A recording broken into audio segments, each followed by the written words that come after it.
এই যে শোভাযাত্রা হয়ে থাকে, এই শোভাযাত্রার আয়োজক চারুকলা ইনস্টিটিউট সংশ্লিষ্ট শিক্ষকবৃন্দ, ব্যক্তিবর্গ বিভিন্ন সময়ে যে সমস্ত বক্তব্য পত্রপত্রিকা দিয়েছেন, আপনি এখনও গুগল করলে, অনলাইনে সার্চ করলে আপনি দেখতে পাবেন যে তারা স্পষ্ট করে বলেছেন মঙ্গল শোভাযাত্রাটা হলো মঙ্গলের উদ্দেশ্যে যাত্রা। মানে এই যাত্রা কেন হচ্ছে? যাতে করে মঙ্গল আসে।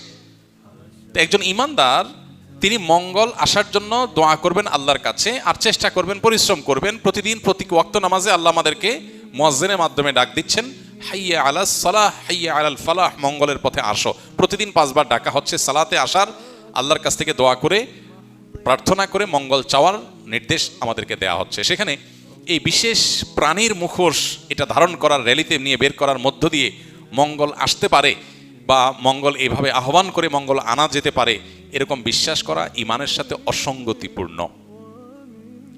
ঠিক সে একইভাবে ঈমান এবং ইসলামের দৃষ্টিকোণ থেকে আমরা দেখি আল্লাহ রাব্বুল আলামিন পাপিষ্ঠদেরকে কিয়ামতের শাস্তি দিবেন জাহান্নামের আগুন দ্বারা। এটা শাস্তির মাধ্যম।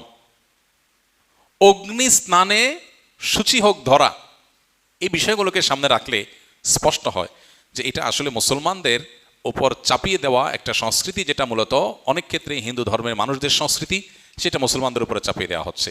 পহেলা বৈশাখকে ঘিরে, মঙ্গল শোভাযাত্রাকে ঘিরে যে কালচার, যে কৃষ্টি আমাদের সমাজে আজ পরিচিতি লাভ করেছে, যেটা আমরা মঙ্গল শোভাযাত্রা দেখতে পাই, এইটাতে আপনি যে সমস্ত উপাদান দেখতে পাবেন, এগুলো মূলত একটা বিশেষ ধর্মের মানুষের ধর্মীয় বিষয় আশয়, সেগুলোকে বাঙালি সংস্কৃতির নামে আমাদের সমাজে গেলানো হচ্ছে। খুবই দুর্ভাগ্যজনক বাস্তবতা। নবীজি বলেছেন, মান তাশাব্বাহা বিকওমিন ফাহুয়া মিনহুম, যে ব্যক্তি কোনো জাতির সাথে সাদৃশ্য গ্রহণ করবে সে তাদের অন্তর্ভুক্ত হয়ে যাবে। অতএব এরপরও যদি কোনো মানুষ, কোনো মুসলমান যদি বিভ্রান্তিতে থাকেন, তাহলে তাকে আল্লাহর উপর ন্যস্ত করা ছাড়া কিচ্ছু করার নেই।